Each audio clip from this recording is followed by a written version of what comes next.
Hello students, this is professor Narayan Purohit and once again मैं लेके आया हूं आप लोग के लिए सीए फाउंडेशन मैथमेटिक्स का चैप्टर नंबर 1 का रिवीजन। बेटा बहुत ही क्विक रिवीजन होने वाला है। Ratio, proportion, indices and logarithm, ये जो चैप्टर है आपके स्क्रीन पे दिख रहा है, ये जो चैप्टर आपका है ना 4 to 5 मार्क्स के लिए आता है। आप लिख सकते हो 4 to 5 मार्क्स। ये दिख रहा है एक चैप्टर, बड़ो एक नहीं टोटल 4 चैप्टर है इसके अंदर। कॉन्सेप्ट क्या है? Ratio, proportion, indices and logarithm. अभी रेशियो क्या होता है बेटा? किसी भी दो नंबर को आपको सिंपलेस्ट फॉर्म में लिखना है। जैसे कि मेरे पास समझो दिया हुआ है 20 एंड 25। इसको और सिंपल फॉर्म बनाया जा सकता है क्या? देखते हैं। अगर मैं 20 डिवाइड बाई 25 करूँ, 4 5 जा 20 एंड 4 नहीं 5 4 जा 20 एंड 5 5 जा 25, 4/5। मतलब 5 के टेबल में आ रहा है ना, 5 4 जा 5 5 जा, तो 4/5 इज द सिंपलेस्ट फॉर्म। क्या और सिंपल हो रहा है क्या? क्या और किसी से कट रहा है? नहीं, 1 के टेबल में आएगा बेटा, 1 के टेबल में तो सब आते हैं। तो ये 4/5 है ना, ये हो गया रेशियो। रेशियो का मतलब हो गया सिंपलेस्ट फॉर्म में कन्वर्ट करना। आगे देखते हैं प्रोपोर्शन। प्रोपोर्शन क्या होता है? अगर समझो A/B एक रेशियो है और C/D दूसरा रेशियो है, इसको इक्वल टू के फॉर्म में लिखना है तो उसको बोलते हैं प्रोपोर्शन। उसके बाद अगर इंडाइसेस की बात करूं बेटा, इंडाइसेस है ना, ये इंडेक्स का प्लूरल वर्जन है। मतलब सिंगुलर में बोलते हैं इंडेक्स एंड बहुत सारे रहेंगे तो इंडाइसेस। अब इंडेक्स मतलब होता है पावर, जैसे कि ए पे कुछ पावर है, फिर ए पे कुछ दूसरा पावर भी है, दोनों को मल्टीप्लाई करना है तो क्या आएगा? A⁻m + n। अगर बेस सेम है तो पावर प्लस होता है। ऐसी बातें हम लोग सीखेंगे इंडाइसेस में, जैसा हम लोगों ने स्कूल सेक्शन में भी किया था। यहाँ पे लॉगरिथम क्या होता है? लॉगरिथम, आप किसी भी नंबर का लॉग निकालना। बेटा लॉग क्यों निकालते हैं? मुझे ये इसका आंसर दो। √4 कितना होता है? सर 2 होता है। √25 कितना होता है? 5 होता है। अच्छा, 4 का स्क्वायर रूट होता है 2 एंड 25 का स्क्वायर रूट होता है 5। ठीक है, अगर मैं ऐसा बोलूं कि स्क्वायर रूट 20 या समझो 19 कितना होगा, तो आप नंबर नहीं फाइंड कर सकते क्योंकि ये परफेक्ट स्क्वायर नंबर नहीं है। अगर मैं 19 का स्क्वायर रूट करूंगा तो कैलसी में करूंगा तो आ जाएगा, बट विदाउट कैलकुलेटर नहीं आ पाएगा ना। तो अगर वो वैल्यू फाइंड करना है तो उसके लिए लॉग यूज करते हैं हम लोग। क्या? लॉग। तो ये आपको लॉगरिथम की प्रॉपर्टीज फॉलो करनी पड़ेगी। तो फ्लो ऐसे ही रहेगा अपना। पहले हम लोग पढ़ेंगे कौन से? रेशियो। रेशियो की सारी प्रॉपर्टी देखते, फिर जो इंपॉर्टेंट क्वेश्चन है ना वो आपको मैं कराऊंगा जो एग्जाम में आने लायक है और जिसमें आप अटकते हो। बहुत सारे डाउट आए मेरे पास। ठीक है, तो इंडाइसेस में भी ऐसे ही है, बहुत सारा अलग अलग क्वेश्चन है अपने पास, वो सारे कवरअप करूंगा मैं आपको, जो काम की चीज़ है वो। तो स्टार्ट करें। पहला जो कॉन्सेप्ट है वो अपना रेशियो। तो यहाँ पे मैंने कुछ नोट्स रेडी किया है आप लोगों के लिए, टाइप करवाया था। देखते किधर गया ये नोट्स? ये रहा। ये नोट्स मैंने टाइप करवाया। ठीक है, अभी क्या टाइम मिल नहीं रहा था मेरे को, तो मैंने अपने स्टूडेंट से ये टाइप करवाया था। थोड़ा बहुत अगर स्पेलिंग मिस्टेक रहेगा तो समझ जाना और संभाल लेना, ठीक है ना? ठीक है, तो यहाँ पे ना रेशियो, प्रोपोर्शन, इंडाइसेस, लॉगरिथम में सबसे पहले रेशियो की बात करते हैं। रेशियो का मतलब होता है comparison of the size of 2 और मोर क्वांटिटीज। 2 या 2 से ज्यादा क्वांटिटी के साइज को कंपेयर करना। और ध्यान देना वो सेम काइंड का होना चाहिए। सेम काइंड का मतलब क्या हो गया? अगर समझो एक क्वांटिटी केजी में दी हुई है तो दूसरी क्वांटिटी भी केजी में होनी चाहिए, किलोग्राम में। एक रुपीस में तो दूसरा भी रुपीस में होना चाहिए। एक और बात याद रखना, अगर समझो एक बंदा पैसा कमा रहा है 1 दिन में और दूसरे का अर्निंग दिया हुआ है 3 दिन का, तो आपको डेटा को कंपेरेबल करना पड़ेगा। मतलब जो 1 दिन का अर्निंग है उसको भी 3 दिन में बनाओ, या फिर जो 3 दिन का अर्निंग है उसको भी 1 दिन में बनाओ, ताकि कंपेयर कर सके ना। उसके बाद रेशियो बनता है। रेशियो बनाने के लिए दोनों जो क्वांटिटी है वो सेम काइंड का होना चाहिए और कंपेरेबल भी होना चाहिए। मतलब एक इंफॉर्मेशन समझो 3 दिन का है और एक दिन का है तो कंपेयर नहीं कर सकते। आपको जो 3 दिन का है उसको भी 1 दिन में कन्वर्ट करना पड़ेगा। समझ में आ रहा है कि नहीं आ रहा है? तो उसको बोलेंगे हम लोग कि रेशियो है। उसके बाद इसको कैसे डिनोट करते हैं, A/B या A/B। अच्छा, एक और चीज याद रखना, यहाँ पे जो न्यूमरेटर होता है उसको बोलते हैं एंटीसीडेंट और जो डिनोमिनेटर होता है उसको बोलते हैं कॉन्सिक्वेंट। तो यहाँ पे एंटीसीडेंट और कॉन्सिक्वेंट क्लियर है। Then both terms of ratio can be multiplied और divided by the same non zero number, मतलब आप ऊपर भी और नीचू भी किसी भी नंबर से मल्टीप्लाई डिवाइड कर सकते हैं जीरो को छोड़ के, कि जीरो से मल्टीप्लाई करोगे ना तो जीरो जीरो हो जाएगा, समझे कि नहीं। तो नॉन जीरो नंबर से आप मल्टीप्लाई कर सकते हो, डिवाइड भी कर सकते हो। Ratio is express in the lowest form, मतलब सिंपलेस्ट फॉर्म, मतलब काटते रहो काटते रहो काटते रहो जब तक कि वो छोटा ना हो जाए, ठीक है ना। हाँ, डेसिमल में टुकड़े मत करो उसके बेटा, इतना भी पत्थर दिल नहीं बनने का कि आप ऐसे काटोगे वो टुकड़े के टुकड़े हो जाए, मतलब चितड़े मत उड़ाओ, काटो काटो उसको इंटीजर में कन्वर्ट करो और सिंपलेस्ट फॉर्म में कन्वर्ट करो, उसको बोलेंगे हम लोग रेशियो। अच्छा, order of the term in A ratio is important, मतलब A/B को B/A नहीं लिख सकते। सर कौन बोला लिख सकते हैं, हम तो वैसे भी नहीं लिखते, A/B अलग होता है, B/A अलग होता है। बट देखो एग्जाम में जो जिस ऑर्डर में पूछा रहता है ना क्वेश्चन, MCQ भी उसी ऑर्डर में लिखना रहता है। समझो मिस्टर ए और मिस्टर बी के अर्निंग का रेशियो दिया है, मतलब अर्निंग दी हुई है, उसका रेशियो निकालना है, मिस्टर ए का अर्निंग, मिस्टर बी का अर्निंग, और हम लोग क्या करना है, अर्निंग का रेशियो निकालना है। तो क्या करेंगे, जो ऑप्शन रहेगा ना ऑप्शन, उसमें पहले मिस्टर ए का आना चाहिए फिर बी का आना चाहिए, बी और ए का मत लिख देना, ऐसा ऑप्शन रहेगा आपको कंफ्यूज करने के लिए गाई में। सही से मैं आपको समझाता हूँ क्या कहना चाहता हूँ मैं, ध्यान दो इधर। जैसे ए और बी का अर्निंग है, ए कमा रहा है समझो दिन का 2000 रुपये, बी कमा रहा है दिन का 3000 रुपये। अब इनका रेशियो निकालना है। ऑप्शन दिया है समझो, ऑप्शन ए दिया हुआ है 4:3, ऑप्शन बी दिया हुआ है 3:2, ऑप्शन सी दिया हुआ है 2:3, ऑप्शन डी दिया हुआ है नन ऑफ द अबव। तो आंसर क्या आएगा, और रेशियो क्या बोला है, A/B है, B/A नहीं। अगर A/B दिया हुआ है, पूछा हुआ है A/B, तो क्या आएगा 2:3 ये आएगा। और अगर B/A पूछा होता, B/A तो 3:2 लिख के आते आप एग्जाम में, समझे कि नहीं। इसीलिए बोला हुआ है यहाँ पे कि ऑर्डर इज इंपॉर्टेंट। ओके, आगे बढ़े।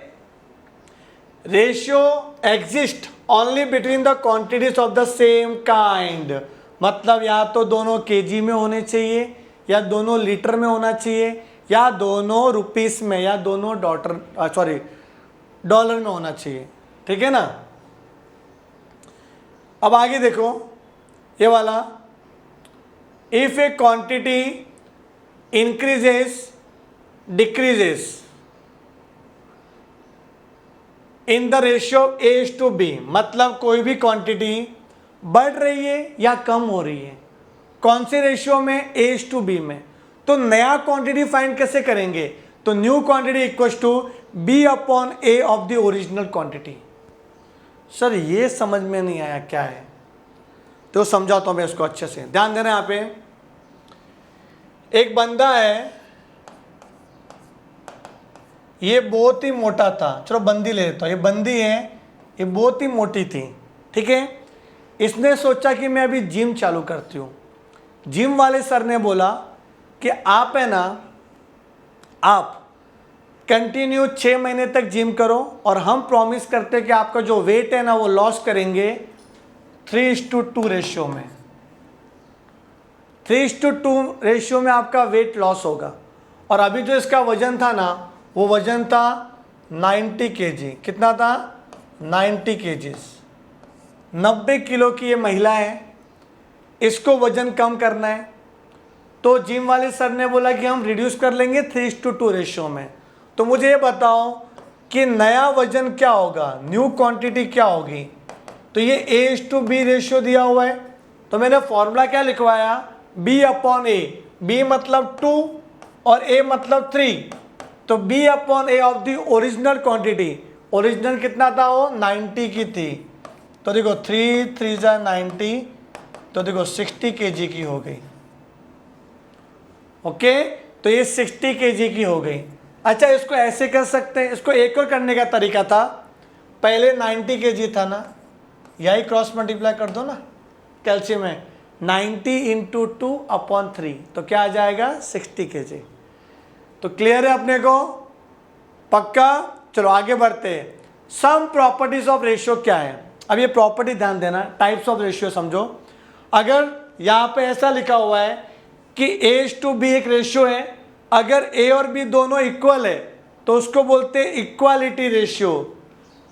यहाँ पे आएगा इक्वालिटी, ठीक है, इक्वालिटी रेशियो इक्वल है। अगर numerator is greater than denominator, अगर न्यूमरेटर बड़ा है तो उसको बोलते हैं ग्रेटर इनइक्वालिटी।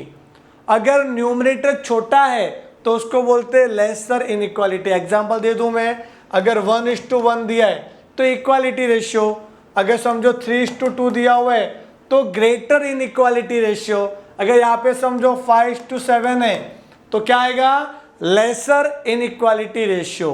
बेटा ये रिवीजन सेशन है, ध्यान देना अच्छे से, फिर मैं पूरा कवर करने का ट्राई कर रहा हूँ। अब ये कंपाउंड रेशियो क्या होता है, दो रेशियो को मल्टीप्लाई कर दो, numerator multiply numerator, denominator multiply denominator, तो वो क्या आएगा अपना कंपाउंड रेशियो। देख सकते हो आप, ए का मल्टीप्लाई सी से किया है और बी का मल्टीप्लाई डी के साथ किया है। उसके बाद ये इनवर्स रेशियो क्या होता है, तो A/B को उल्टा लिख दो, कैसे B/A, इसको बोलते हैं इनवर्स रेशियो। अच्छा, डुप्लीकेट रेशियो क्या होता है, सर स्क्वायर कर दो, A/B का A²/B², तो क्या आ गया डुप्लीकेट रेशियो। और अगर इसका स्क्वायर रूट करते हो तो आएगा सब डुप्लीकेट रेशियो। उसके बाद अगर सब आप क्यूब करते हो, क्यूब कर दिया तो क्या आएगा ट्रिप्लीकेट रेशियो। अगर आप क्यूब रूट करते हो तो क्या आएगा सब ट्रिप्लीकेट रेशियो। चॉप्लीकेट रेशियो नहीं होता, समझे कि नहीं, तो सिर्फ ट्रिप्लीकेट रेशियो तक ही होता है। उसके बाद अगर समझो आपको 3:2 मतलब रेशनल नंबर दिया हुआ है, रेशनल नंबर दिया हुआ है तो उसको बोलते हैं कमेंसुरेबल रेशियो, स्पेलिंग याद रखना। अगर समझो इरेशनल नंबर दिया हुआ है तो इनकमेंसुरेबल रेशियो, अंडरस्टूड, समझा। तो यहाँ पे अपना है ना ये रेशियो, चाहे एक और होता है कंटिन्यूड रेशियो, अगर 3 रेशियो रहेगा ना 3 तो उसको क्या बोलते हैं कंटिन्यूड रेशियो। तो कितना सिंपल था ये आपका रेशियो। अब रेशियो में कुछ ऐसे क्वेश्चन है जो बच्चे लोग को बहुत ही घुमाते हैं, तो हम डिस्कस करेंगे। और आप सबके पास स्टडी मटेरियल तो हो गई, स्टडी मटेरियल तो हो गई, तो मैंने जानबूझकर को स्टडी मटेरियल से मैं करा रहा हूँ ताकि आप नोट्स को यहाँ वहाँ से कलेक्ट ना करो, इकट्ठा नहीं करना पड़े अपने को। तो रेशियो में उतना पढ़ना है। अब फटाफट आ जाते हैं हम लोग अपने क्वेश्चन में। तो क्वेश्चन देखते हैं हम लोग रेशियो के क्वेश्चन। ये इलस्ट्रेशन में भी है ना अच्छे क्वेश्चन है, देख लेना आप लोग, इलस्ट्रेशन में भी अच्छे क्वेश्चन है, बहुत प्यारे क्वेश्चन है इसमें, ठीक है। हाँ, हम करेंगे एग्जाम्पल 3 कि मैं क्या करूँगा पता है कि मुझे बहुत सारे स्टूडेंट्स के एक सेम डाउट आते रहते हैं, वो मैं पहले क्वेश्चन लूँगा यहाँ पे। जैसे ये वाला क्वेश्चन भी है ना बच्चों ने पूछा था, और ये जो अच्छे बच्चे होते हैं ना, सिंसियर बच्चे आप लोग के जैसे, वो लोग ही डाउट पूछते हैं, ठीक है ना। ये देखो एग्जाम्पल 3 कि जो पढ़ेंगे तभी डाउट आएगा ना, पढ़ाई ही नहीं करोगे तो डाउट कैसे आएगा। तो अगर कोई डाउट पूछता है, और मैंने टेलीग्राम चैनल बना के रखा है मैथ्स के डाउट्स, एस भी लगा हुआ है शायद, तो टेलीग्राम में जाओ, मैथ्स के डाउट्स करके, वहाँ पे पब्लिक ही है शायद वो, उसमें आप रिक्वेस्ट सेंड करो, मुझे लगेगा भी जेन्युइन स्टूडेंट्स है तो मैं उसको ऐड कर दूंगा अपने ग्रुप में, ठीक है ना। तो find in what ratio will the total wages of workers of a factory be increase और decrease if there be a reduction in the number of workers in the ratio 15:11 and increment in their wages in the ratio 22:25। कुछ समझ में नहीं आ रहा है sir ये क्या है, वापस से पढ़ते हैं। इन व्हाट रेशियो, कौन से रेशियो में आपका टोटल वेजेस इंक्रीज और डिक्रीज हो रहा है। अब ये भी नहीं पता कि टोटल वेजेस बढ़ रहा है कि कम हो रहा है। हाँ, टोटल वेजेस की बात हो रही है।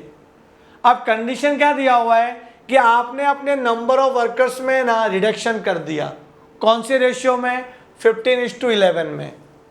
और आपने पगार बढ़ा दिया। देखो जो वेज ना, वेजेस वो बढ़ा दिया। और ऐसा हर किसी को करना चाहिए बेटा। इतना सारा स्टाफ जमा करके मतलब नहीं है जब काम ही नहीं हो रहा है। तो क्या करना चाहिए पता है कि आपको जो वर्कर्स है उसको कम कर लो, और जो एग्जिस्टिंग वर्कर है जिनके अंदर कैपेबिलिटी है काम करने की, उनका पगार बढ़ाओ, उनको मोटिवेशनल मिलेगा।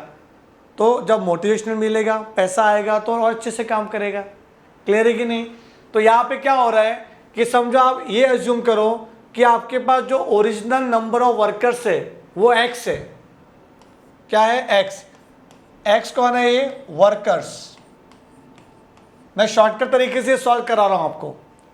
और y ये अज्यूम करो कि ये इन वर्कर का वेज रेट है, वेज रेट, ठीक है, पर वर्कर्स का। तो अगर मैं दोनों को मल्टीप्लाई कर दूंगा तो आपका टोटल वेजेस आ जाएगा। कितना आएगा? x into Y. समझो मेरे पास 5 वर्कर है और एक वर्कर का 100 रुपये पगार है, तो 5 इंटू 100 कितना हो जाएगा? 500। तो 500 रुपये टोटल वेजेस हो गया मेरा। अब क्या हो रहा है पता है कि आपके वर्कर है ना वो कम हो रहे। तो मुझे बताओ न्यू वर्कर कितने होंगे? न्यू वर्कर कितने होंगे? बोलो न्यू वर्कर कितने होंगे? तो मैंने आपको भी एक फॉर्मूला बताया था कि new quantity equals to B upon A of the original quantity. तो बी अपॉन ए मतलब ये बी हो गया ना, ए और बी है। तो 11 अपॉन 15 ऑफ द ओरिजिनल कितनी क्वांटिटी है? x। तो 11x upon 15 is the new number of workers. And नया वेजेस कितना है? नया वेजेस कितना है? ये देखो A/B ले लो। ये भी 22:25 में बढ़ रहा है वेजेस। तो B अपॉन ए मतलब 25 upon 22 of the original. Original कितना था? y था। तो 25y अपॉन 22। अंडरस्टूड? अब इन दोनों को, न्यू वर्कर और न्यू वेजेस को मल्टीप्लाई कर दो तो न्यू टोटल वेजेस आ जाएगा कितना? 11x upon 15 into 25y upon 22। करें 11 2 जा 22, 5 3 जा 15, 5 5 जा 25, ऊपर आ रहा है 5y और नीचे कितना है? 3 2 जा 6, 5y अपॉन 6। पहले का कितना था वेजेस? xy। बेटा पहले xy था ना, पहले xy था और अभी कितना हो गया? 5y नहीं 5xy है ना, x तो लिखा ही नहीं मैंने इधर, x भी था ना, 5xy। ऐसा लग रहा है बुढ़ापा आ गया है, ठीक है ना। 5xy upon 6। अंडरस्टूड? तो यहाँ पे कितना आएगा? 5xy upon 6। तो आपका xy कैंसिल हो जाएगा, 6 उधर आएगा तो क्या आएगा? 6:5। तो आपका टोटल वेजेस डिक्रीज हो रहा है, फिर पहले 6 से फिर 5 है ना, तो डिक्रीज हो रहा है 6:5 रेशियो में। आई होप कि आप समझ गए रहोगे। Total wages is to total wages करना है, ठीक है। ऐसे ही चलते रहा तो आपका टोटल वेजेस में कितना इंक्रीज या डिक्रीज हो रहा है, कौन से रेशियो में। तो क्या आएगा इधर? 6:5 रेशियो में आपका क्या हो रहा है? डिक्रीज हो रहा है। आप देख भी सकते हो, पहले xy था ना और अभी xy का 5/6 टाइम्स है, तो 5/6 तो छोटा कर देगा ना उस वैल्यू को, xy को छोटा कर देगा। अगर मैं 5/6 से मल्टीप्लाई करता हूँ तो कि 5/6 0 पॉइंट समथिंग होगा। क्लियर है कि नहीं? तो यहाँ पे क्या आएगा? 6:5 करके। अंडरस्टूड? अगर समझा तो प्लीज़ कमेंट करना बेटा, कमेंट करना, तो ये पता चलेगा आपको ये समझ में आया। चलो बाकी ये एक्सरसाइज जो 1 है ना, सिंपल है बेटा, सिंपल है, सिंपल है, उसको मैं डिस्कस नहीं करूँगा। अच्छा ये बता देता हूँ आपको, ये वाला सेकेंड, अगर रेशियो दिया हुआ है 3:4, ठीक है, और एंटीसीडेंट दिया हुआ है 15। अब ये एंटीसीडेंट क्या होता है? न्यूमरेटर होता है।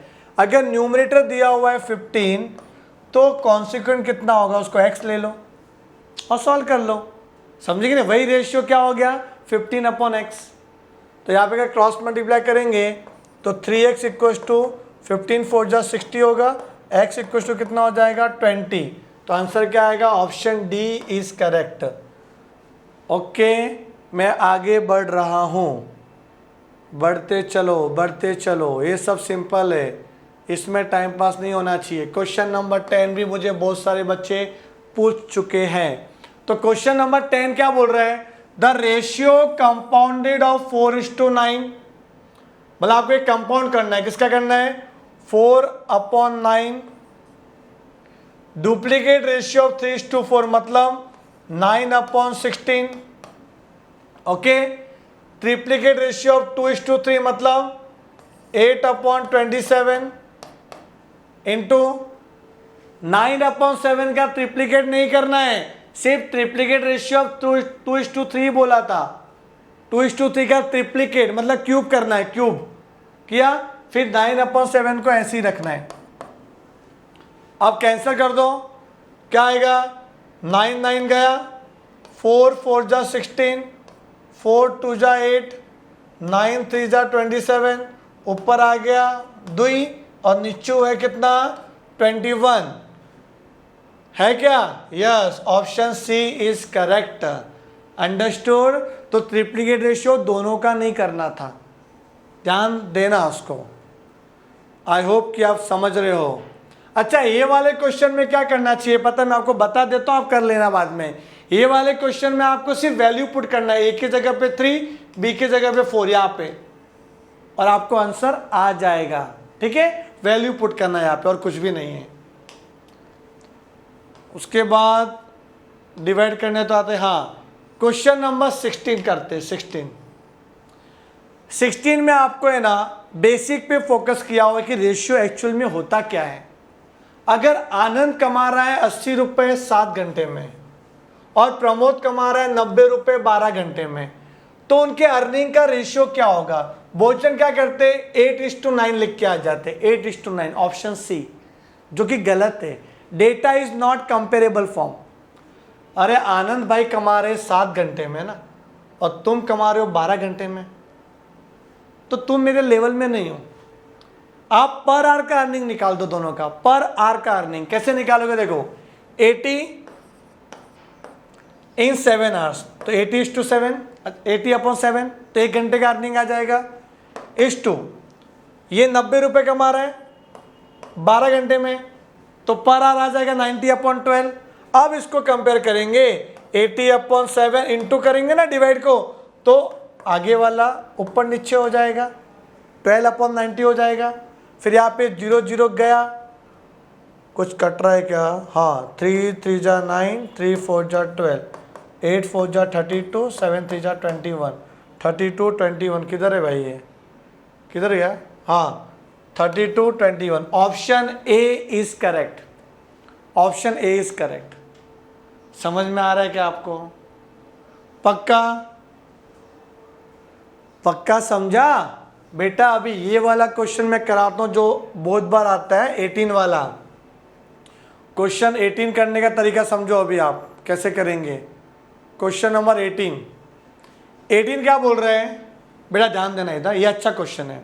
मैं आपको इसका इजी तरीका बताता हूँ।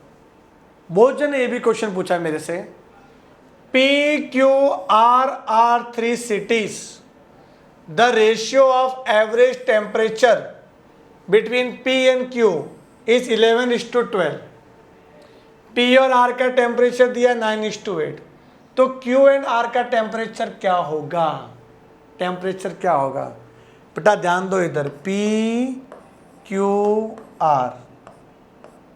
ऐसा लिख देने का पहले तो। अब P और Q का टेम्परेचर दिया हुआ है 11:12। उसके बाद P एंड R, P और R का कितना दिया हुआ है 9:8। यहाँ तक क्लियर है। अब इन दोनों में P कॉमन दिख रहा है, P उधर भी था इधर भी आया था वैल्यू।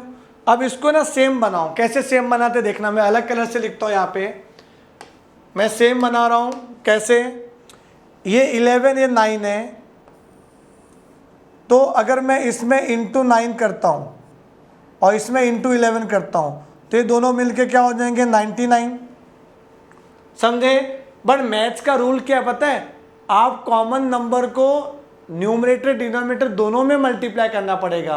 अगर आपने 9 को इधर मल्टीप्लाई किया तो इधर भी 9 से मल्टीप्लाई करना पड़ेगा। अगर आपने 11 से यहाँ मल्टीप्लाई किया तो इधर भी 11 करना पड़ेगा। बेटा तो इधर 11 9 था ना, तो सेम बनाने के लिए इधर 9 गया उधर 11 गया ना, ऐसे किया मैंने 9। बच्चा बोलेगा सर 9 11 कैसे आया, बेटा यहाँ से आया, ये 9 इधर लिखा 11 इधर लिखा ताकि सेम बन गया ना वो पी वाला कंटेंट 99। तो 9 9 11 11 देखिए आप 12 9 से कितना होता है 108 और ये 88 हो गया। तो तीनों का रेशियो क्या बन गया अपना 99 108 और 88। बट तीनों का रेशियो नहीं पूछा था, हमें सिर्फ Q और R का पूछा था, Q और R ये नहीं पूछा है। तो Q R का कर दो तो 4 2 जा 8 4 2 जा 8 4 2 जा 8 4 7 जा 28, तो 27:22 आया। देख सकते हो किधर ये 27 22 आया आपको समझ में। डेटा को कंपेयर करना था, उसके बाद इसको आंसर निकालेंगे जो आपका आंसर आ चुका है।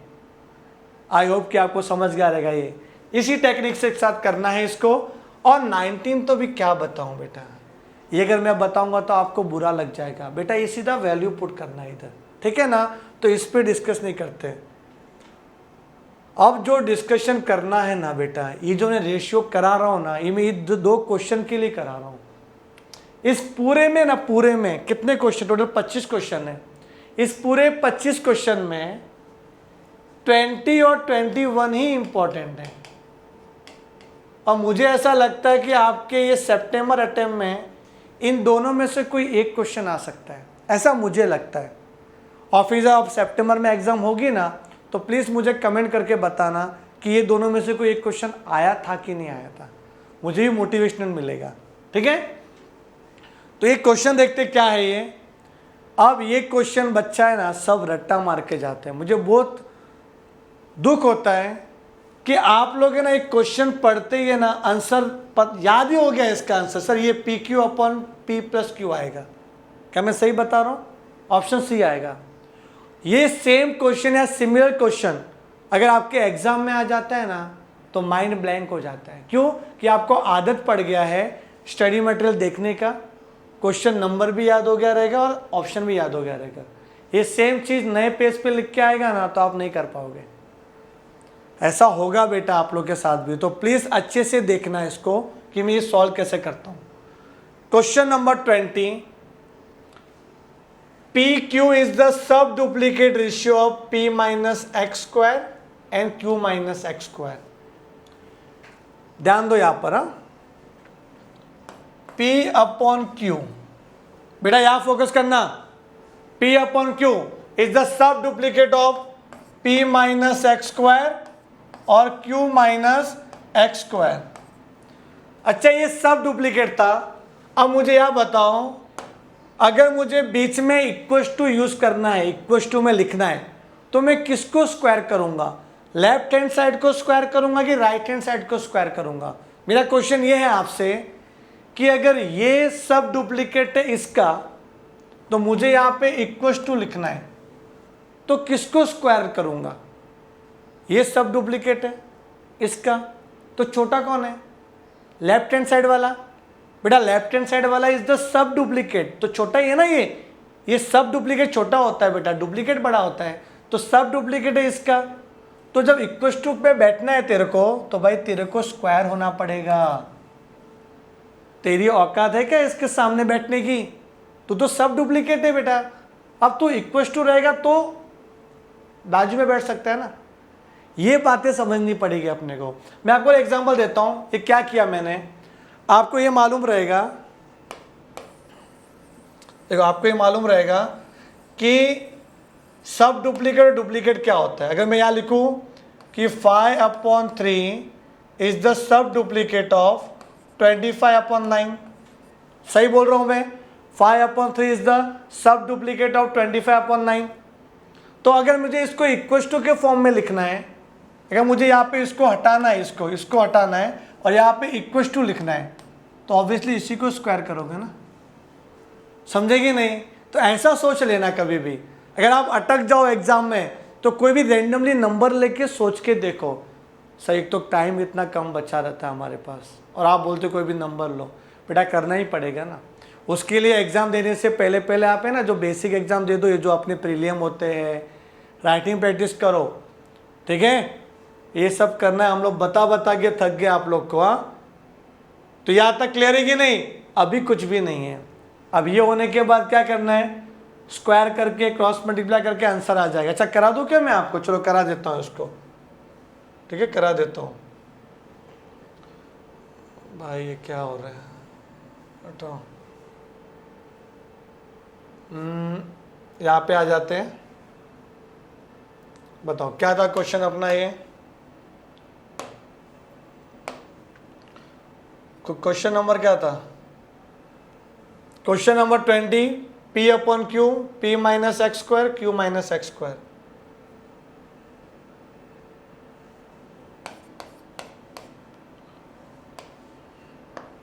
सही था। P upon Q is the sub duplicate of P minus x square और Q माइनस एक्स स्क्वायर। तो मैंने क्या बोला आपको, अगर इक्वल टू लिखना है तो यहाँ पे स्क्वायर आएगा। किया मैंने स्क्वायर, क्रॉस मल्टीप्लाई करो, इसका मल्टीप्लाई दोनों में करेंगे, पी स्क्वायर क्यू, इसका इसमें, इसका देखो पी स्क्वायर का क्यू से मल्टीप्लाई किया, पी स्क्वायर क्यू, और पी स्क्वायर का एक्स स्क्वायर में तो minus P square x square, ठीक है, इक्वल टू इसका मल्टीप्लाई इसमें तो पी क्यू स्क्वायर, इसका इसमें तो minus Q square x square. ये मैंने क्रॉस मल्टीप्लाई किया। अब एक्स स्क्वायर के टर्म को एक साथ रख दो, जैसे ये इसको यहाँ ले लो, इस एक्स स्क्वायर को, यहाँ पहले से क्यू स्क्वायर एक्स स्क्वायर था, यहाँ पे पी स्क्वायर क्यू है और यहाँ पे माइनस पी क्यू स्क्वायर। अब एक और क्वेश्चन, सर आपको कैसे मालूम पड़ा कि एक्स स्क्वायर को साथ में लिखना है? आपको क्वेश्चन में एक्स स्क्वायर का वैल्यू पूछा है। अब एक्स स्क्वायर का वैल्यू पूछा है तो ऑब्वियसली एक्स स्क्वायर को साथ में रखेंगे ना एक साइड में। अब क्या करेंगे, इधर कॉमन क्या आ रहा है? पी क्यू कॉमन आ रहा है, तो क्या बचेगा इधर? पी माइनस क्यू, इधर पी बचेगा इधर क्यू बचेगा, और यहाँ पे एक्स स्क्वायर तो आएगा P square minus Q square. तो यहाँ पे P Q P minus Q, और ये जो पी स्क्वायर है क्यू स्क्वायर है इसको नीचे ले लो, एक्स स्क्वायर की वैल्यू, ठीक है। आगे बढ़े, P Q P minus Q, यहाँ पे क्या आएगा बेटा? ये ए स्क्वायर माइनस बी स्क्वायर का फॉर्मूला क्या है? ए प्लस बी ए माइनस बी, तो ये इससे कैंसिल हो गया, तो एक्स स्क्वायर क्या आ गया बेटा? P Q upon P plus Q. मैंने बोला भी था ना ऑप्शन सी आएगा, देख सकते हो ये, this is the solution, proper solution, ठीक है ना, प्रैक्टिस करोगे हो जाएगा। तो यहाँ पे किधर गया? इधर आ जाता हूँ, आ गया ना P Q P plus Q. अब इसके आगे वाला क्वेश्चन क्या लिखा है 21 में? 2s upon 3t is the duplicate ratio of this. अब इसको कैसे लिखेंगे? ध्यान देना इधर, 2s अपॉन 3t, ये डुप्लीकेट रेशियो है 2s minus P upon 3t minus P, okay.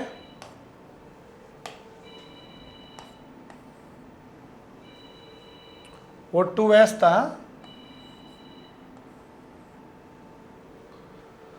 बोलो अगर मुझे इक्वल टू बीच में लिखना है तो क्या करूंगा मैं? अगर यहाँ इक्वल टू लिखना है और बोला left hand side is the duplicate, ये डुप्लीकेट है इसका, तो ये बड़ा है ना पहले से ही, तो इसको स्क्वायर करना पड़ेगा, समझे, तब इक्वल टू में आएगा। याद रखना, हमेशा लेफ्ट हैंड साइड को स्क्वायर नहीं करते, वो डिपेंड है। अगर लेफ्ट हैंड साइड सब डुप्लीकेट है तो उसको स्क्वायर करेंगे ताकि वो इसके इक्वल बैठेगा। यहाँ पे राइट हैंड साइड है ना, वो सब डुप्लीकेट है, because left hand side duplicate बोला हुआ है, this is the duplicate of this, ठीक है, ये डुप्लीकेट है इसका, तो यहाँ पे क्या हो जाएगा? स्क्वायर हो जाएगा। तो अभी क्या पे आप सॉल्व कर लेना बेटा, ये a माइनस बी का होल स्क्वायर, अप्लाई करके है, a square minus 2ab plus b square, फिर क्रॉस मल्टीप्लाई करना, ठीक है ना। So value same same side में ना कट जाएगा, कैंसिल हो जाएगा और हो जाएगा आपका ये कुछ आएगा 6st/p कुछ तो रहेगा इसमें से। कर लोगे आप प्लीज। आगे बढ़ता हूँ मैं, आगे बढ़ता हूँ, सिंपल है ये, बाकी सब हो जाएगा अपना। अच्छा ये भी देख लेते हैं, क्वेश्चन नंबर 24 भी डाउट आया था बच्चे लोग को। क्या लिखा है यहाँ पे, daily earning of 2 person are in the ratio of 4:5 और their daily expenses are in the ratio of 7:9।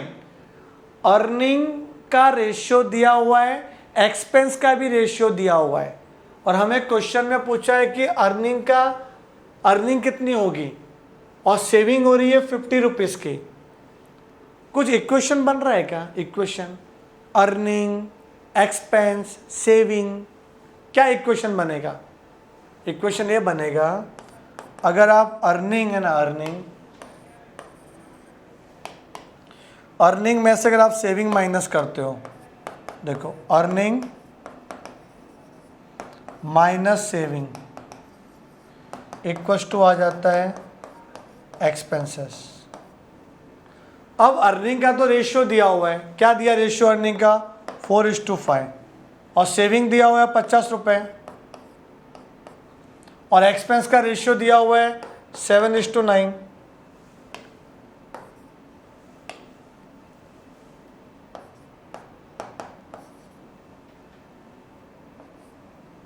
बोलो तो क्या आएगा? कभी भी रेशियो में से अमाउंट माइनस नहीं हो सकता, तो करना क्या हमें, इस रेशियो को अमाउंट में कन्वर्ट करो। कैसे करो, ये अमाउंट है ना 50 रुपये, ये रेशियो है, माइनस नहीं कर सकते। रेशियो में से रेशियो माइनस क्यों होगा, अमाउंट को माइनस करने के लिए इसको भी अमाउंट में कन्वर्ट होना जरूरी है। तो let the common multiplier be X is the common multiplier. तो ये अमाउंट कैसे बनेगा, ये अर्निंग का, ये बनेगा 4x and 5x। Let the common multiplier be x, तो यहाँ पे 4x और 5x आ गया, दोनों में माइनस कर लो, 50 रुपये सेविंग, तो ये रेशियो में आ गया। तो राइट साइड में भी रेशियो लिख सकते हैं अभी 7/9, समझा? इससे आपको x का वैल्यू आ जाएगा। तो यहाँ पे 9 4 जा 36, 450, 35, 350, तो ये इधर आएगा तो x हो जाएगा ना, ये 36x माइनस 35x क्या हो जाएगा, x हो जाएगा। बेटा एक मैं बात समझा दूँ आपको, ये रिवीजन सेशन है, थोड़ा सा तो फास्ट होगा मेरे से, ठीक है ना बेटा। रेगुलर में क्या होता है कि आराम आराम से जाते हैं हम लोग स्टेप बाय स्टेप, बट इस जैसे क्रैश टाइप हो रहा है, ठीक है ना। 450 आ गया तो प्लस 450 माइनस 350 कितना हो जाएगा, 100 आ जाएगा। तो x 100 आ गया, अब इसको यहाँ पे पुट कर लो, तो ये 400 500 हो जाएगा ना, 100 पुट करेंगे यहाँ पे तो 400 एंड 500, किधर दिया 400 500, ये रहा बेटा। 500 400 मत करना, 400 500 ही करना, ठीक है ना। कि यहाँ पे पहले 4 फिर 5 आया था ना रेशियो, 4:5, 400 500 आया समझ में, पक्का। और क्वेश्चन नंबर 25 भी कर लेते लास्ट, तो रेशियो खत्म हो जाएगा आपका। क्या दिया ratio between the speed of 2 train 7:8, अब 7:8 दिया हुआ है। फिर जो सेकेंड ट्रेन है ना वो 400 किलोमीटर भाग रहा है 5 घंटे में, और आपको ऑप्शन में सब में पर आवर दिया हुआ है। आपको पहले ट्रेन का स्पीड चाहिए, दूसरे ट्रेन का स्पीड कितना था, 400 किलोमीटर 5 घंटे में, तो 1 घंटे में कितना भाग रही है ये, 400 पर 5 कर लो तो आएगा 80 किलोमीटर पर आवर, 5 जा 40, तो 80 किलोमीटर। सेकेंड ट्रेन क्या है 80 किलोमीटर, तो फर्स्ट ट्रेन क्या आएगा, क्वेश्चन मार्क, क्रॉस मल्टीप्लाई कर लो, आ गया 7 × 80/8 कितना आएगा, 70 किलोमीटर पर आवर। ये रहा ऑप्शन से, आया समझ में। तो अभी ये आपका रेशियो का मैंने सारे जो इंपॉर्टेंट क्वेश्चन थे वो मैंने करा दिए, ठीक है। आगे के सेशन में अपन मिलते हैं, कौन से सेशन, प्रपोर्शन, ठीक है ना। तभी प्रपोर्शन का सेशन में लेके आता हूँ आपको। नेक्स्ट सेशन क्या रहेगा, प्रपोर्शन का। तब तक के लिए bye bye and take care.